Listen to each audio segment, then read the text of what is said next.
Welcome to Taste of Abbey. I'm Aaron Pete from Chawathal First Nation, and I host the Bigger Than Me podcast. In this series, we'll explore Canada's largest farming community, connect you with local farmers, creators, and restaurant owners. We'll dive into how they harvest from the land, strive towards sustainability, and strengthen the social fabric of our region. Join me as we deepen our connection to these lands and explore the taste of Abbey. Paul, it is such a pleasure to sit down with you today. Would you mind introducing yourself for people who might not be acquainted? Yeah, I'm Paul Sweeting. I own Ravens Brewing Company with my wife, Jocelyn. We've been operating since 2015. We produce beers, about 20 different beers a year, including our IPAs and lagers, and we do spirits as well. Can you tell us about the early journey? You've owned different businesses, you've operated different things with this idea of the Raven. Can you talk about some of those early days? I started with a liquor store, and we saw the craft beer industry growing. We thought that'd be a great backup plan. So we started Ravens Brewing, started planning about 2011, and then opened the doors in 2015. Since then, the liquor store model has moved into grocery stores, stuff like that. So we sold that, and then this has become our only plan. What made you interested in alcohol? How did this come onto your radar and become an interest of yours? We got the opportunity first with the liquor store. Back, the government was privatizing stores, and they were giving it to anyone who owned a hotel. At the time, our family owned a hotel, and we were given the opportunity to have a license. And then originally, it was all about having a wine store. Wine was the first interest, and explored the Okanagan and brought in as unique wines as we could. And it grew into different spirits, and then craft started ballooning, craft beer, craft spirits. And similar to that whole farm gate wine, the craft beer industry kind of ballooned that way, where we can go out and meet the breweries. And our first brewery we worked with was Solitaire in Abbotsford, and was Surly Brewing, and he brewed a Solitaire. And I actually spent a couple weeks with him teaching me the ropes and how everything worked. And then he helped start our brewery as well. He was there cleaning floors with us and helping me pick up equipment and all that kind of stuff. So, where does the entrepreneurial spirit come from? Is this something you were passed on from your family members, or is this something you've always had? It's definitely a family thing. My dad has always done construction and hotels and restaurants. My brothers and sisters also are all independent business owners. So it's definitely within the family. Paul, the Raven is something that's a cornerstone of Ravens Brewing. You have some tattoos of it. Could you give us a tattoo tour? Absolutely. The first Raven is this Raven here. It was originally a beer label that we had a tattoo artist design back in 2016. And I texted him and said, hey, I really think this should be a real tattoo. And he got me in within 3 days. And we did this one. This was done by an artist in Chilliwack. So he's great. He does a lot of shading and with the hops and the barley. It was kind of the first brewery Raven tattoo. The next one is the full Raven. This was, I really wanted to explore the feathers and the style of the Raven. So that's where this one came from. This one was done from a local artist here in Abbotsford. The third Raven is the skull. This one was more of a spur of the moment. My daughter and I were doing a university tour in Toronto. It was raining and we were cold, and we thought, what should we do? So we walked into a tattoo parlor. So we looked on the internet, found one we liked, which was the Raven skull. Right. And we side by side got the Raven skull together. Brilliant. Yeah. If I'm not mistaken, in Indigenous culture, the Raven is a trickster. It's also innovative and it's willing to adapt. Can you talk a little bit about that? Yeah, the Raven, I think, really embodies who we are. He is the trickster, so for us, not always taking ourselves seriously is important. Mistakes happen, so we have to be able to change and adapt and be flexible that way. As well as it's innovative, so we want to be innovative. Like, he's solving his own problems through using tools and stuff. We want to be innovative in our business as well. So that's really important. And there's a piece to family, if I'm not mistaken, as well. And this is a family-owned business. Yeah, the Raven mates for life. So we feel that that's also important. Longevity and family and everything else, that's what the Raven embodies. Brilliant. And you have one more, I believe, right at the bottom here. Yeah, that was the original crow from our liquor store. That was the original design of the very, very first Raven. And that's my daughter's initials along with it. Incredible. Craft brewing has become very common, but you were right at the beginning. From my understanding, there were only 3 other craft breweries in Abbotsford when you were starting out. What were those early days? Yeah, we were 3 in Abbotsford, and we were the 72nd in BC to open, and there's now well over 240. So we were kind of in that second wave, and it was good. It was emerging. A lot of the policies and government were still new to craft beer, and so we were helped to help bring those forward and some of the issues involved in that. And it was a time where a lot of new beers are coming out. Sour beers weren't really a thing when we first opened. Never intended to really do those types of beers, and now winning best in the world with a lingonberry sour beer, we've become very well known as a fruit sour beer producer. How did you think about starting the business? What were some of the main issues that you needed to address to get this off the ground? It's a very capital forward business. There's a lot of stainless steel in brewing. We had to do a lot of fundraising, a lot of family support that helped bring it forward. And then learning. I'm not a craft brewer, I'm an accountant by trade. So bringing on a brewer that could develop our systems, develop our recipes, so we can learn from him as well. What was the vision for the flavors, the tastes? What were you thinking? We started very traditional. We had a lager, a West Coast pale ale, and we had a dark beer, an English dark mild. So we really focus on doing those traditional styles people would recognize.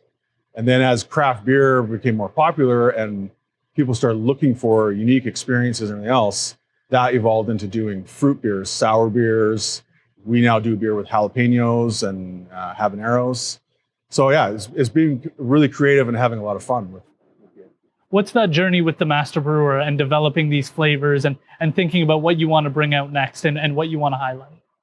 It's very collaborative here. So we all sit down as a team and talk about the beers that we like or ones that we want to try and do. We come up with some pretty crazy ideas, and the brewer will either say, yeah, no, or he'll take that inspiration and develop a recipe out of that. So we have some really good bases that we can work from, and then add in fruits, spices, herbs, different yeasts, different hops, try and focus on different elements to create a unique experience. Can you tell us about that, choosing where you get some of your products from to develop this? Yeah, our focus is trying to be as local as possible to decrease that footprint. So a lot of our hops come out of Abbotsford. The malt is either BC malt, prairie malt. So we try and minimize as much as we can. And then when we go to get fruits, we try and source local. We've bought from local farms. We do a chocolate beer. So chocolate's not grown here, but we work with a local chocolatier. I don't know anything about cocoa nibs. I don't know if they're good quality. So having him go, hey, this is the best cocoa nibs you can get, I can trust that and be able to put that in my beer. We are 10 minutes away from your brewery at the Hop Farms. Can you talk about where we are right now?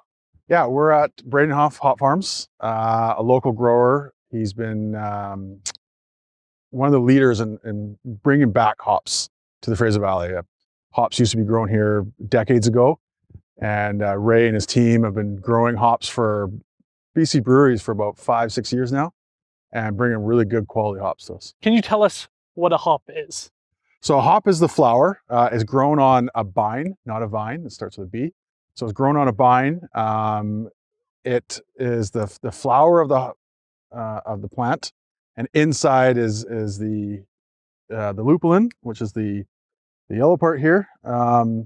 And that's the real treasure for us. That's what helps the beer with the flavors and the aromas and the bitterness. And they can be dry or not dry. Yeah, traditionally it's used dried. They'll harvest it, dry these, and then pelletize it. It's a longer shelf life for them. But what you'll get is every year at harvest, breweries will come and get right off the vine and produce what's called a fresh hop beer. So basically from maybe a day or to maximum 2, gets off the vine and goes right into the beer to flavor the beer. These are incredibly tall From my understanding, it takes up to 3 years for them to start to mature. Yeah, the root base takes about 3 years, but they grow to 20 to 24 feet every year. Oh my gosh. You can almost sit out here and watch them grow. So every year they're cut right down to the ground, they're harvested, and then next year they'll grow the full height again. And what flavors do they come in, or is it just one standard plant? There's lots of different. In the West Coast here, Centennial and Cascade are really popular. But new styles, bringing stuff from Europe, things like Fuggles and Saz, those are all types of hops that are now being grown in this area. What's your preference, or do you notice a taste difference? It really depends on the style of beer you're using. So if you want to do like a West Coast style IPA, you're going to use those Centennials, the big C's they call them. If you're doing something more European style, then you're going to go after the Fuggles. In our English dark mild, it's traditional, a UK Fuggle. We'll use the Fuggles grown here in the valley. What does it mean to you to be able to go 10 minutes and you're at the farm that you're working with and you're making that? Oh, it makes a huge difference. Knowing the farmer and be able to come out and see your product before you're able to buy it is incredible. You can see the quality, you know the experience the farmer brings and the expertise. So when we ask him a question, he can give us those answers right away. And sometimes we start a brew and you're scrambling because you forgot to order the hops. He's only 10 minutes away. You can run down and pick them up. What's the collaboration like? Do you work collaboratively to try and develop new things, or what's that process like to work with local farmers? There is a little bit of collaboration. There's always new styles or hybrids that they're trying to develop. It's definitely on the agricultural side, but if we have the opportunity to get our hands on some of these experimental hops, we can then brew with them and showcase them and show the farmers and how they're showing up in the beer. As a farmer, I think the fear is that whether or not people are going to buy your product. So it seems like it's important to have relationships with local people who are working to utilize your product and have those relationships. Relationships is key. So when mistakes happen or when business is having problems, again, having something local and having that support is all the difference. If you're buying across the world and shipping accidents happen or strikes or anything else, having the local supply mitigates all those problems. How much would you say you're ordering? How much is going back into your brewery? What is that process like? We try and order as much as we can. We try to use local, not just in hops, but in other ingredients. But in some of our styles, we try to be traditional, so we are sourcing some from around the world as well. One other question. I don't know if you know who Sean Evans is, but he has this Explain That Graham on his Hot Ones episodes. You have a post about inclusivity and some of the core values of your business. Can you talk about that? Yeah, so our core values is we talk about innovation. So we always want to be trying new things and being unique and different. Another one is family, which also encompasses community. We're a family-owned business. I think it's important that family comes first. So whether we're in the community helping out, or we want to go watch our kids go play soccer, I think that's an important part of it. Pride and celebration are another value. So we got to celebrate our successes and other people's successes. That's what brings up a community together. So all those things combined, I think really encompasses who we are and what we're trying to achieve in our own business and as a community as a whole. Farmers have been through a lot: heat domes, cold waves, all of these different challenges. What is it like to work with them during some of the biggest challenges they've faced? Yeah, they're a resilient bunch, especially right here. This was flooded, just a few years ago. So yeah, trying to help, again, being part of the community and help where we can, whether it's making sure we're supporting and buying their products, or coming out and helping in any way. That's important to us. So. What is your favorite type of beer? My favorite type of beer is a Pilsner. It's crisp, it's clean, and it's difficult to make. That's kind of a measure of a good brewery, is how good your Pilsner is, because it has to be a good balanced beer between sweetness and the hops. And I think ours is great. Can you tell us about what goes on here? What is the process? Sure. We start with barley. This one's here from BC. It goes into our mill where we crack the barley, or wheat or rye, whatever we're using. It gets transferred into our mash tun, where it soaks like tea. steep it for about an hour, pulled all the sugar wort out, and then it goes into our kettle on the far one, where we then boil it between 60 and 90 minutes. We can add our hops. If we're doing coriander, salt, we can add it in there as well. From there, we then transfer it and cool it rapidly and put it into one of our fermenters, where then we add our yeast. And near the end of the fermentation, if we're going to add additional yeast or hops, we can add that for flavors and aroma and stuff like that. And then we'll also add our fruit at that time as well. Yeah. So we use fruit puree. So we'll get a big drum of mango or pineapple and put that right in there, and then let the yeast ferment out the sugar of that as well. So we're just left with the flavor. From there, after it's done fermenting, we transfer it to our conditioning tanks, where we then carbonate the beer, and then we choice then of putting it into cans or into kegs. How long does it need to sit for? Depending on the style of beer. So a lager is roughly between 3 to 5 weeks. An ale can be anywhere between 10 days to 2 weeks, depending on the yeast we're using. What's the toughest part of the process? What's the most risky? A lot of the stuff can happen here. If we don't hit your target gravities, which is your sugar levels, you have to make some quick adjustments. If there's things not working in the fermentation, you have a lot longer time to adjust and work with it. But on brew day, which for us is we're producing about 2,000 liters of beer in about 8 hours. So if there's any mistakes, we don't have a lot of time to make adjustments. Do you feel like you're at capacity right now, or that you guys are capable of making more? We're getting close, but we have room to grow. Our last place, when 2015, that was supposed to be a 10-year plan. We were out of there in 7. So we moved here a year and a half ago. We have a lot of space. So this is more of a 20-year plan, because I never want to move a brewery again. Right. We dropped our tanks in the old location, and we were ready to move. And the next day, the valley flooded. So we had to wait about 3 weeks before we could move all our equipment, as we were an island at the time, but we had to wait. How did you navigate that? What was the stress like during that period? We were hoping for a 6-week turnaround from tear down to set up. Ended up being 3 months. About 2 months in, we ran out of beer to sell. So we had a month where we had nothing. So we did eventually end up working with 2 other breweries who were able to produce beer for us and keep us going while we waited for everything to get done. Where else can people buy the beer? What other locations? We're located in government and private liquor stores throughout BC. We're also in many restaurants. And we distribute through Yukon, Alberta, Saskatchewan, and Manitoba. How does that feel, and where do you want to take it next? How far do you want to reach? We want to get right across Canada. We've been in Nova Scotia once, so we can say we're coast to coast.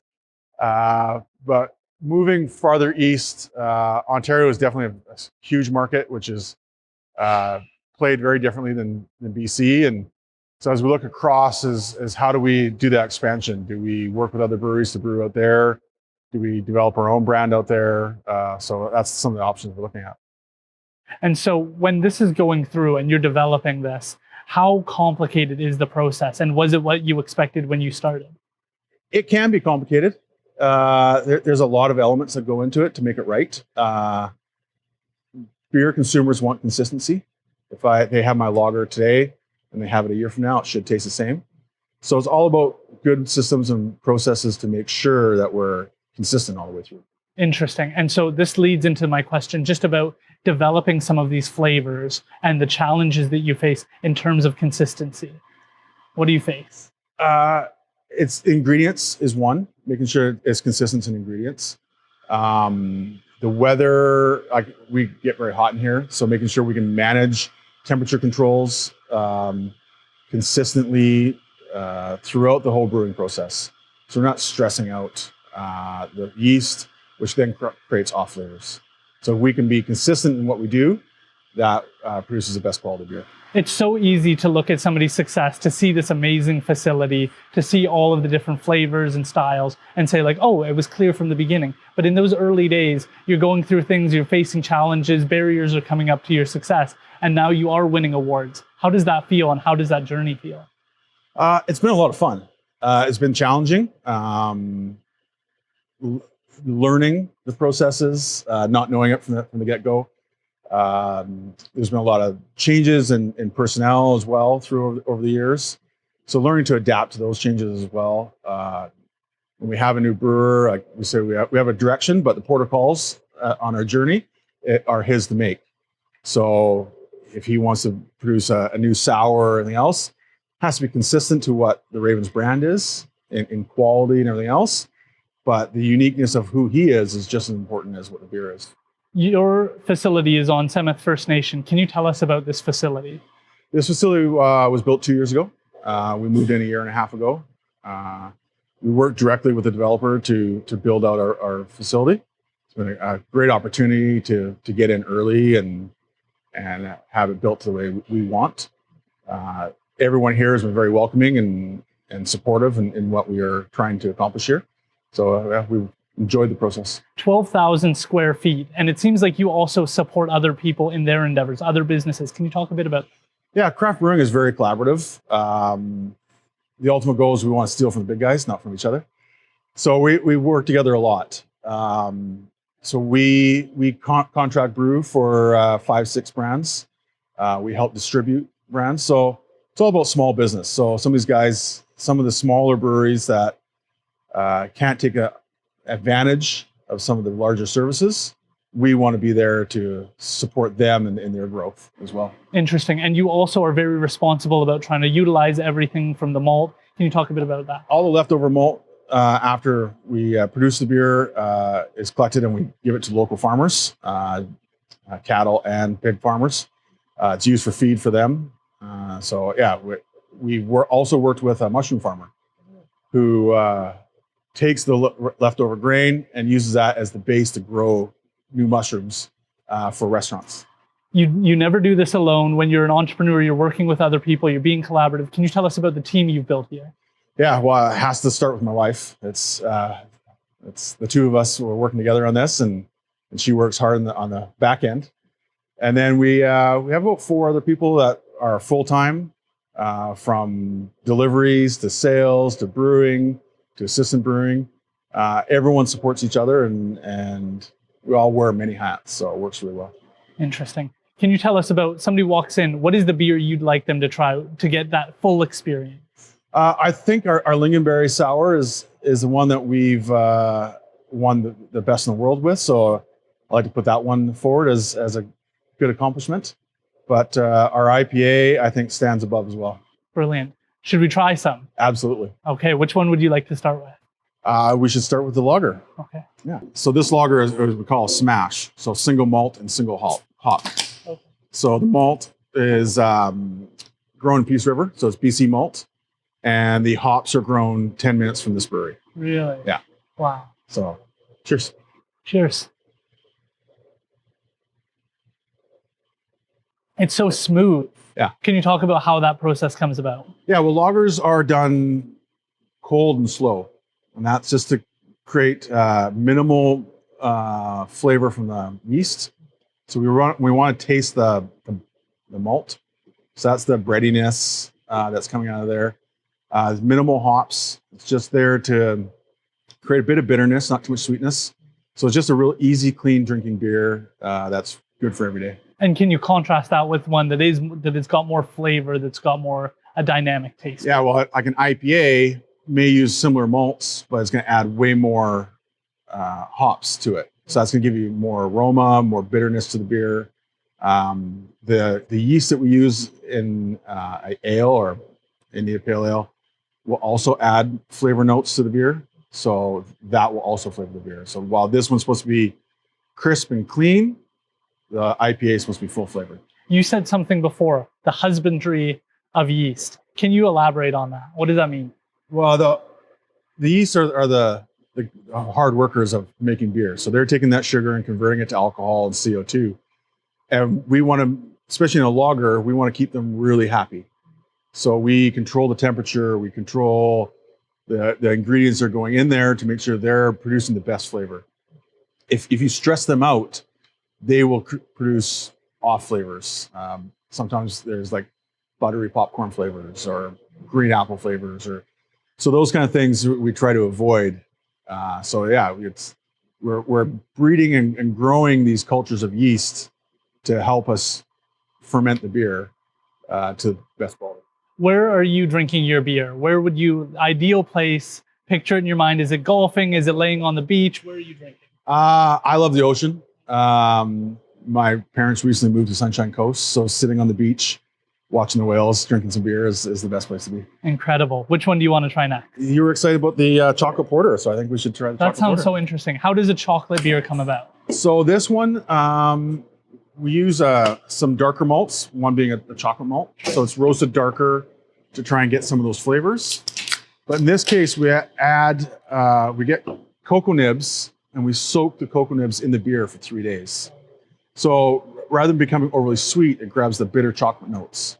And then we added just a hint of vanilla just to kind of sweeten it up. Interesting. Is this something you came up with and you were like, we've got to do something like this? This was from our head brewer. We wanted to kind of stand out from just a standard porter. So we knew that we had this chocolatier in Abbotsford. So we thought we could partner with him and get the cocoa nibs and throw it in there and really create a good chocolate flavor. Brilliant. Cheers. Cheers again.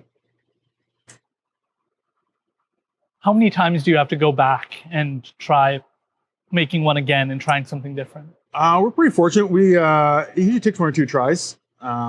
We do in small batches. We're trying new fruits. We'll do the same base and add different fruits in to see which fruit works best or which fruit doesn't ferment out very well. So yeah, it takes a few trial runs, but we can get a beer out pretty quick. This is really good. It does taste like a delicious mocha. Like it has all of those different flavors. Yeah. Do you sit down and go like, this is something I'm so proud of that you're able to share with people and feel connected with? Yeah, it always amazes me that people buy something I make.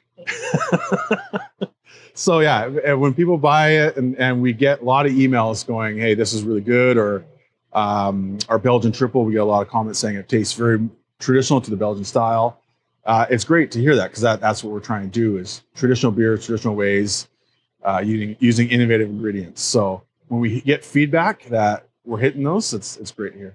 Could you have ever imagined that you'd be here today, that you'd reach these goals and you'd end up with best beer in the world? No, that was that was never. I was never on the deck for best beer in the world. It was kind of fun that when we did win, because we didn't actually go down to the awards. We submitted it just for fun. It's called the World Beer Cup. And at the time, I was coaching baseball and I was standing on third base, and my phone lit up as people were texting us, congratulating us for winning best gozer in the world. So yeah, I completely forgot about it, and we were really excited to win. What advice do you have for other creators, other entrepreneurs who are taking these first steps and getting started on their journey? The ultimate goal for us is always to create strong partnerships. Things are always going to go bad. Things are not going to work. But developing partnerships in business helps you navigate those waters. Port strikes, COVID, all those things. If you have strong local partnerships, you can get by. You can talk to a vendor, go, hey, I need 60 days, or do you know of an alternative source, or those kind of things. That will get you by, because it's never rosy running a business. It's always difficult. You did a lot of pivoting through the pandemic. Can you talk a little bit about that?